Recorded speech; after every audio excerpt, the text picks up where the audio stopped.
Welcome to another episode of Sports and Discourse with your host Derek Stevenson. And today I gotta talk about my guy Scottie Digits Bourbon Drinking Pippen, man. And listen, I'm pretty sure everybody already knows, but Scottie Pippen's got a memoir coming out soon, called Unguarded, where he gives his side of the story about playing on the Chicago Bulls championship team from the '90s, and he's been promoting it. He started promoting it earlier this year, along with his bourbon, the Digits Bourbon. If y'all see some of that in the stores, pick that up. Let me know, cause I definitely got to get my hands on some of it, man. Cause I have to see what Scottie's been drinking, man. Because it seems like I don't know exactly when he started planning writing a memoir, but it seemed like after the Last Dance documentary released on Netflix, um, or not, actually, I don't think they released it initially on Netflix. I think it might have came out initially on ESPN, but it's airing on Netflix now if you want to check it out if you haven't seen it. Most people have. But after everybody got to see the documentary, I think it made a lot of people remember some of the low moments of Scottie Pippen's career, and I think it upset him a lot, and it might have upset some of the other teammates also, but Scottie seemed to be the only one that has really been speaking out about it a lot. He kind of been on it all year long, and I don't know if he just it knows that he has to promote a couple things and he's trying to get his name hot in the media, or if he really feels like this. But so let me give you a little bit of a background. So the documentary The Last Dance highlighted the last championship run of the Bulls in the 90s. It was the 1998 season where they won the championship. And I mean, honestly, the majority of the documentary was about Michael Jordan. Like, it just honestly was. He was featured in it. I think he had creative control. So the film producers, once they cut it all up, they had to, you know, show the cut to Jordan, and Jordan approved it, and he had final say on what the actual final cut of the film was. And right before it was released, Michael Jordan had even made some comments, and he was like, "Man, to be honest with you," he was like, he was kind of nervous about actually releasing it because it was going to show a side of Jordan that most people never got to see, because whenever the Bulls was on their championship run in the 90s, um, social media wasn't really around. So you really didn't have as much access to the players. Like, the only time you really got to have access to the players was you got to watch them. So you seen them play the games, and you might get to see some sideline interviews, like during halftime or right after the game. And then, they would show like some of the post game press conference or press interviews. You get to hear him speak a little bit then. And then, you know, um, mostly there would be like certain shows that would air and they might interview somebody. So it might be like Ahmad Rashad. He do like a little show on the weekend before the game start popping off, and he might sit down with Michael Jordan and talk with him or something like that. So you really didn't get to see too much of what was really going on behind the scenes. So there was always just like this image of Michael Jordan. Like, I mean, I don't want to say it was like a really goody two shoe image, because we did ultimately see that he had a gambling addiction. Um, we seen that there was always alleged rumors of him cheating on his wife. He would be in Vegas a lot, you know, gambling on golf, gambling on cards. So we did get to see some of the flaws of Michael Jordan, but we never really got to see his real personality, like his raw personality. We got to see the presented image that he was given to the media. So like I know Skip Bayless said that when he was covering the Bulls, he he said Michael Jordan would make them wait to talk to him. He said, Michael Jordan would take a shower. He would put on put his suits back on, make sure his earring was looking good. You know what I mean? Like he'd make them wait for like an hour or two and then come out and he would present himself to the media for questions. But Skip was just always saying he was really protective of his brand. So you didn't really get to see how he really got down. And whenever they showed The Last Dance, they showed the real Michael Jordan, and he was pretty much a super competitive asshole. And what I mean was, like, Michael Jordan was highly competitive. He wanted to win at all costs, and he held everybody to those standards. And if you wasn't living up to those standards, in his opinion, he seemed to be a little abusive, man. You know, like there's clips of him talking crazy to some of the players, like Scottie Burrell. He was on Scottie Burrell's ass all the time, calling him out in front of everybody, calling him a hoe and everything like that. And then there was the rumor of Horace Grant, where he told the flight attendants not to feed Horace Grant on the plane ride home because Horace Grant didn't play well. Just a lot of ridiculous shit like that. Um, and I believe all of that was true just because I believe he's a super hyper competitive person, and I believe he was arrogant and nasty to a lot of the teammates. To be honest with you, it doesn't really bother me. Like it doesn't make me not like him. Uh, because I think most of the good athletes kind of have a little nastiness in them. Like LeBron James is probably the nicest athlete that I've ever seen that's really good. Like most of the guys, in order to get to that top of the mountain level, you have to be super like up in your face, super aggressive. Like you got to have a little bit of that killer in you. And Michael Jordan had enough of that to give to like two or three other players. So I definitely understand why a lot of the you know players had a little issue because the way the documentary was constructed, it was like they was telling like you know I think it ended up being 10 episodes, and like some the episodes would focus on different parts of it. So there might be like one episode that focused on Dennis Rodman, one episode that focused on Scottie Pippen, and one episode that focused on Phil Jackson, and then different things like that. And but during a lot of the episodes, you were getting commentary from Michael Jordan, and as far as the episode that Pippen was on, it definitely it displayed some of Scottie Pippen's um some of his, I would say, his least proud moments of his NBA career.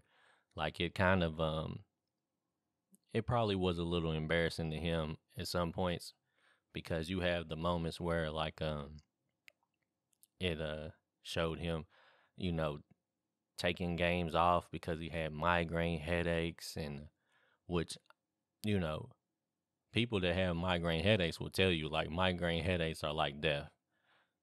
But when you like an athlete, like you want to believe that there's nothing that can stop you from playing the game. Like there's guys that play games right after they lose, like they're like I think Brett Favre's dad passed away and he played the very next day, and you know Allen Iverson is playing hurt all the time, and so you want to get this perception of the athlete like they just care about winning at all costs, and it doesn't matter what happens to them. Like they gonna like you know they just gonna play no matter what.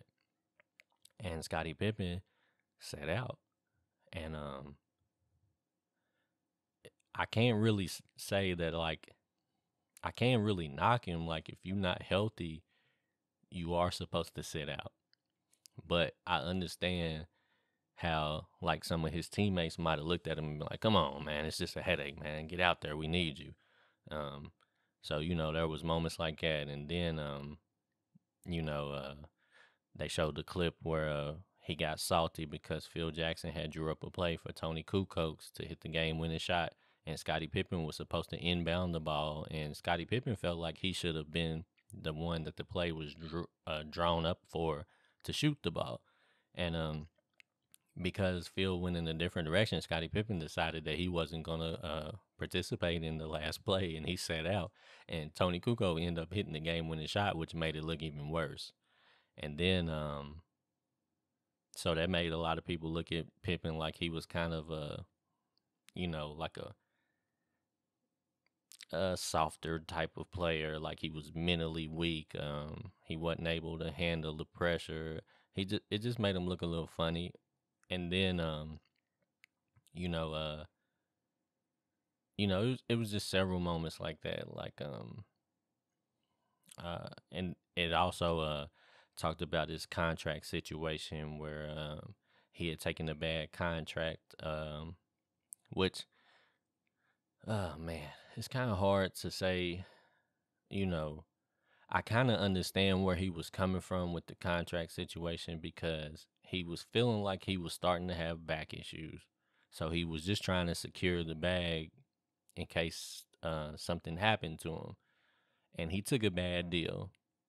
It was like $18 million for like 7 years or 8 years or something. It was something crazy. Like, uh, and his mentality was he just wanted to make sure he was going to have a decent income for several years because he had a lot of people that I think he was trying to take care of. I think he came from a really big family. Like it might have been like 8 or 9 of them, or maybe even more. I can't remember exactly, but he felt like he had a lot of people he was responsible for at the time. So he was just trying to secure the bag, and I mean 20 million is a lot of money. Like he secured the bag, but at the end of the day, like when he realized that he had kind of screwed himself and he wanted to renegotiate, the Bulls wasn't really trying to renegotiate, and he had decided, um, he kind of felt like the Bulls crossed him, so he decided that okay, well I'm gonna give you one back. So in return, instead of him having surgery, um, at the beginning of the summer so that he could be ready for that last dance season, the 98 season, he decided to wait and enjoy summer and do his thing. And then when the season started, then he had surgery. And so then the Bulls had to really like wait for him to get healthy to be a part of the team, be able to participate in the games. And I think a lot of the Bulls developed some resentment for him from that because they felt like he would like Jordan even said that he thought he was being selfish. And a lot of people hated Jordan for saying that because people was looking at it like, well, Jordan, you making 36 million and the dude was just trying to get his money or whatever. And I think some people like unfairly like looked at that like at the end of the day, Jordan is only there to secure his own bag. And Pippen is a grown man, so it's not Jordan's responsibility to make sure he has a great contract and all of that. Like everybody's supposed to get their own bag, but ultimately, you're supposed to come together as a team to try to be successful. So I think when he decided to sit out, I think initially he probably felt like he was just doing that to hurt the Bulls. But ultimately, it made some of his teammates look at him a little funny, and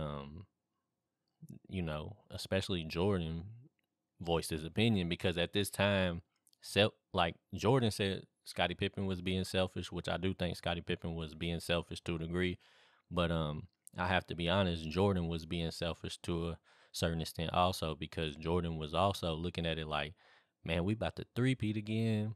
Like we about to try to get our sixth championship, like, and you about to mess this up for us. Like we definitely need you to win, and we got a chance to three-peat again, and you about to screw it up because you in your feelings. And I think all of that caused a little riff in the team. and they knew that that was going to be their last chance because, well, at least Michael Jordan did, because they had already told Phil Jackson he wasn't coming back as the coach, and Michael Jordan had already decided he wasn't going to play for the Bulls if Phil Jackson wasn't coaching. So they all kind of knew, like, this is it, man. Like, we gonna get this three-peat, or we gonna go down as 5 champions, 1 3-peat, two and one back-to-back, and we gonna have messed up this last season. And ultimately, they struggled a little bit in the beginning, um, but they hung in there and they got it together, and they did end up winning again and for their second three-peat.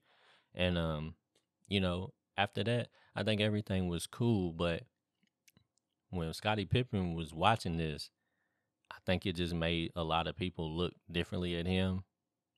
And now I think he's just voicing his opinion.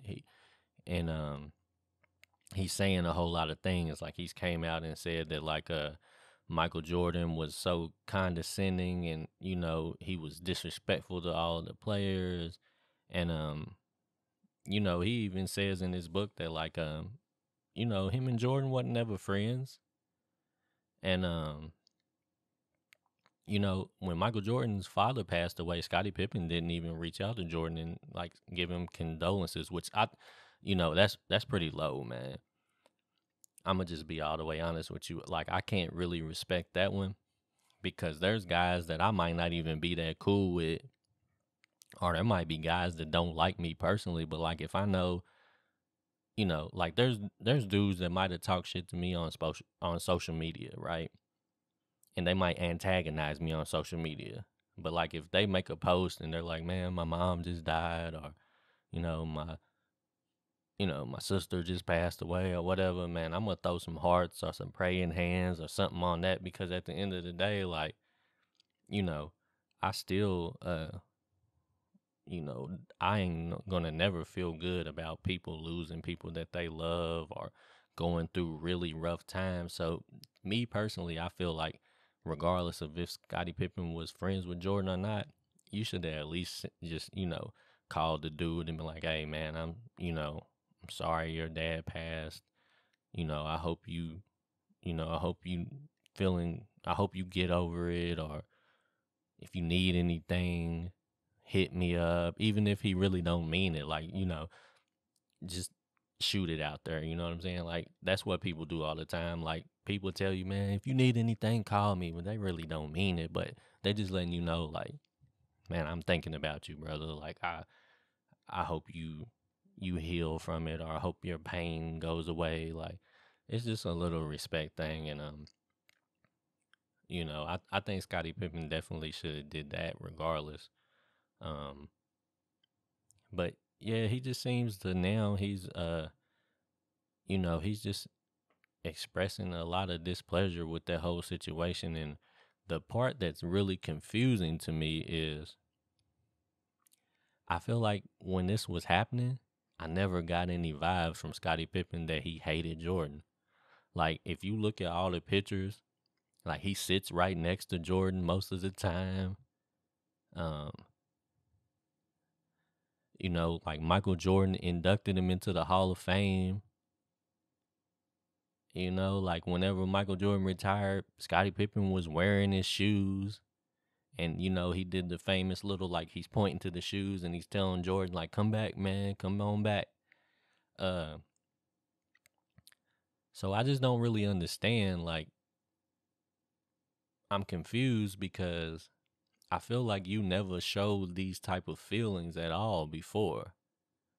And the part that's weird to me is, I've seen other athletes express their displeasure and move on. Like, you seen Kobe Bryant be like, man, look, I can't play with Shaq no more, brother. Like, I'm too good to be the second fiddle. Like, if I keep playing with Shaq, I'm only going to be averaging 25 a game when I really should be averaging 35 a game. Like, y'all got to do something, get him up out of here. Like, I seen that. And even like You can look at like Vince Carter and Tracy McGrady, like they're cousins, so I know they don't have a problem with each other. But T Mac had to move on, man, because T Mac was too good to be second fiddle to Vince Carter. And I'm not saying that T Mac is better than Vince Carter, or he, that's up for you to decide who you think is better. I mean, I do actually think Tracy McGrady is better than Vince Carter, but if there's people that think Vince Carter is better, cool. However way you look at it, Tracy McGrady felt like I'm not trying to be a second fiddle, so he moved on. Then you look at like Kyrie Irving and LeBron. Like Kyrie Irving, was drafted number 1 to Cleveland, and he didn't have much success. And then LeBron James came, and they had success. But Kyrie Irving ultimately felt like, at the end of the day, yeah, like LeBron's here, but I hit the shot of the shots, and he felt like, man, I'm on the same level as a LeBron. Now, obviously, he's not, but I respect the fact that he bet on himself. He said, man, I can't put up with this LeBron show. I'd rather move on. You know what I mean? I want to try to get my own squad and see what I could do. And at the end of the day, sometimes it works out and sometimes it doesn't. But the point I'm trying to make is I've seen players decide to move on. So if Scottie Pippen was really this upset and displeased playing with Jordan, I don't understand why he didn't try to move on. Like, why didn't you go to them and tell them trade me? You know what I mean? Like, why didn't you you sat there quietly and you played your position, and now that it's over with, you want to come out with all of these, these accusations. Like, he done came out and said Phil Jackson is racist. He came out and said he was really the leader of the Chicago Bulls, not Jordan, which, maybe he was. I don't know. Like, I don't really know who's giving the pep talks in the huddle, or who's, leading all the drills in practice. Maybe he was, you know what I mean? Um, he come out and say like um, you know, they was doing a documentary, so they were fabricating all of these scenarios to try to make Jordan look good, and all of this wild stuff. And I'm just confused because I'm like, Scotty, why did you stay in the boat if you wasn't enjoying the ride, man? Like, like at the end of the day, Scottie Pippen was, a great player. So like he didn't have to stay in the boat, man. Like he could have left it. You know what I mean? Like, um, he's still at the end of the day, he's still a Hall of Famer. He's still one of the 75th greatest. So if it was killing your soul to be on the team with Jordan, why didn't you get off the team, man? Like I feel like he rode the ride um all the way to the finish line, and he reaped the benefits of it. Like at the end of the day, Scottie Pippen is still held in a high regard in the basketball folklore, because at the end of the day, people still are going to say he's one of the greatest defenders of all time. Some people might say he's top 5 best defender of all time. If you just break it down to wing defenders, they'll definitely say he's top 5 of all the time. Um, People will say he's one of the best point forwards, and he kind of was like the original point forward. That some of these newer players like LeBron model their game after, or some stuff like that. Grant Hill, players like that, the forward that handles the ball and runs the team like a point guard, but it's not really a point guard. 6-time champion, All-Star game MVP.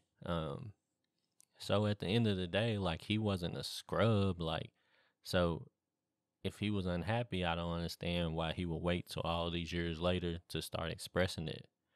Um, it's just kind of weird, man. And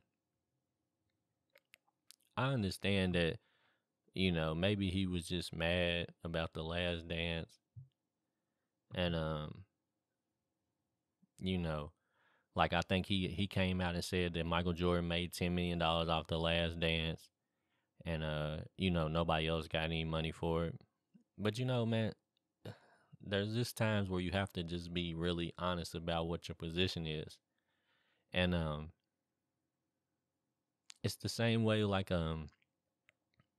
let's say they do a documentary about last year's Tampa Bay Buccaneers championship, right? They're gonna talk to Brady all the time, man. Like it just is what it is. Now, did Brady win the championship all by himself? No. Like, they had a good defense stopping the run. They had, a nice receiving core, and they had a decent backfield, by committee. So they had an overall good team. But if they make a documentary, they're gonna talk to Brady. It just is what it is. And if there's somebody to be paid, they're gonna pay Brady because at the end of the day, he has to be involved if they do a documentary. Like if they're not gonna have Brady in the documentary, it's not gonna be done. So if they have to pay Brady $10 million to get him in the documentary, they're gonna give it to him. But anybody else, they could just go, okay, well, you don't want to participate, cool. All right, Mike Evans, you don't want to participate. All right, we'll talk to Antonio Brown. You know what I mean? Like that's just how it'll go. And that's just the way it was with this Last Dance documentary. Like, who's gonna watch a Bulls documentary that ain't centered around Jordan? Some people will, but not a whole lot. I probably still would have watched it just because at the end of the day, there's going to be footage of Michael Jordan. Now, you might not get the commentary from Michael Jordan, but it's still going to be footage. Like, and that's what I'm going to be watching it for. Like, I want to see Michael Jordan making the plays. You know what I mean? Like, it just is what it is. And sometimes you just got to realize what your position on the team is. And it's the same way with like music entertainment groups. Like take Destiny's Child for example. Like Beyonce is Destiny's Child. Without Beyonce, there ain't no Destiny's Child.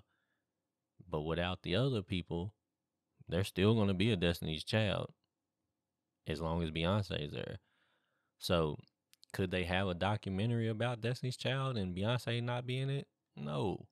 But could they do it without some of the other girls? Possibly they could. And the reason why that group was so successful because the girls just played their position. Like they all probably, like Kelly and Michelle, they both probably made $100 million standing behind Beyonce. And what's wrong with that? Like, yeah, you're not gonna get all the credit that Beyonce is gonna get, of course. But like people still gonna like Kelly and Michelle can still walk in the room and people gonna respect it. Like just it is what it is. Like you can't knock them. You can't you know poo poo on their achievements and accomplishments. Like you gotta respect it. But are you gonna respect it as much as Beyonce's? No. But who cares, man? Like I doubt they will come out with a tell all book and I think they just gonna be happy with the success they had and enjoy the money that they made and get on with their lives. And I think in some cases that's just how it has to be done. Um but I think Pippen didn't really need to do all of this because I think people even Jordan fans at the end of the day, like myself, like this is the way I really feel about Pippen. Like I do feel like Scottie Pippen was like a very big piece in the championship success of the Bulls. But I don't feel like he's as big of a piece as Jordan. Like I feel like if you replace Jordan with another shooting guard in the league and it was Pippen and another shooting guard, they probably wouldn't have won 6 championships. But I do kind of feel like if you replaced Pippen with another good forward and Jordan, I kind of feel like they probably would have got the same results. And that's not a knock to Scottie Pippen. It's just I just think Jordan was that good. And sometimes it just is a gift and a curse when you are in the shadow or are you following the footsteps of a great person, man. Like you ain't gonna get to shine as much. Like if Kobe Bryant would have stayed up underneath Shaq and let's just say they would have stayed together and Shaq would have stayed healthy, Kobe Bryant might have ended up winning 6 or 7 championships, but he would always been in the shadow of Shaq. So you might not look at him the way you look at him now. And he might have still ultimately made several $100 million, and then he would have had, Robert Ory type of championships. Um, he would have been just as successful, as, if not more. But individually, he would have been lower on the totem pole, and that just is the way it is. And you don't know how Scottie Pippen's career would have been if he would have been with somebody else besides Jordan or been on his own team. Man, he might have been on another team, and he might end up being a greater player than he was, or he might have went to another team and he could have been in the same situation like maybe Lance Stevenson was when he decided that he didn't want to play with the Pacers no more. He wanted his own team. Some people can go to their own team and carry it. Some people can't, and you just don't know. But ultimately, I just feel like a lot of Scottie Pippen's hate is kind of misguided. Because Michael Jordan don't never shit on Scottie Pippen. Like, he doesn't really ever. Not now in The Last Dance, he said a couple of things where he was a little disappointed in Scottie Pippen. Like, he did admit that, but he never ever like, you know, it's mostly the fans that say that Michael Jordan won by himself, or that Michael Jordan didn't need any help and he had a bunch of average guys. Like, I say that myself.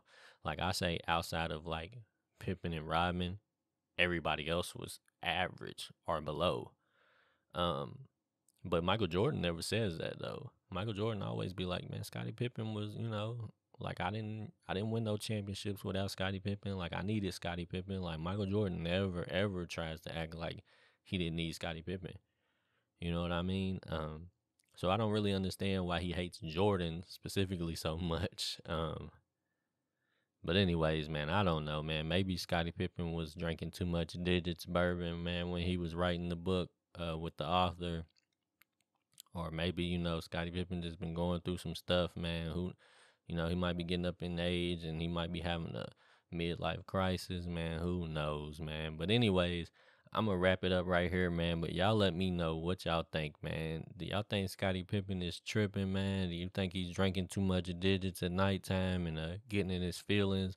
Or do you think he got a point, man? Do you think he deserves more credit for putting up with that asshole who is the GOAT, MJ, man? Let me know, man, and we'll talk about it.